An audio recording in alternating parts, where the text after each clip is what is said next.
America అధ్యక్షుడు Donald Trump వరుస సంచలన నిర్ణయాలతో దూకుడుగా వ్యవహరిస్తున్నారు. అధికారంలోకి రాకముందు చెప్పినట్లుగానే కీలక నిర్ణయాలు తీసుకుంటున్నారు. తాజాగా ఐక్యరాజ్యసమితి మానవ హక్కుల కౌన్సిల్ UNHRC నుంచి అమెరికా వైదొలిగే ఎగ్జిక్యూటివ్ ఆర్డర్పై సంతకం చేశారు ట్రంప్.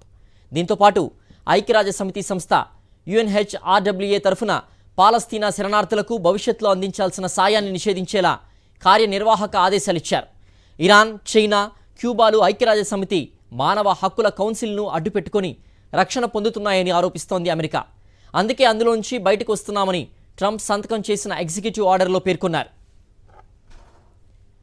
ఇక USAID ప్రపంచవ్యాప్తంగా నేరుగా నియమించుకున్న వారిని సెలవుపై వెళ్లాలని కూడా ట్రంప్ అధికార యంత్రాంగం ఆదేశించింది.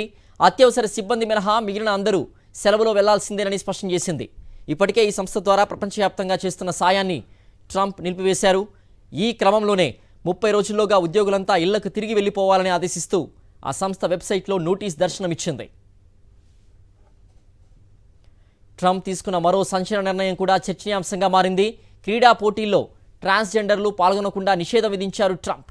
మహిళా, బాలికా క్రీడా విభాగాల్లో ట్రాన్స్జెండర్లు పాల్గొనకుండా నిషేధ ఉత్తర్వులు జారీ చేశారు. అయితే ట్రంప్ నిర్ణయాన్ని మానవ హక్కుల సంఘాలు తప్పుపడుతున్నాయి.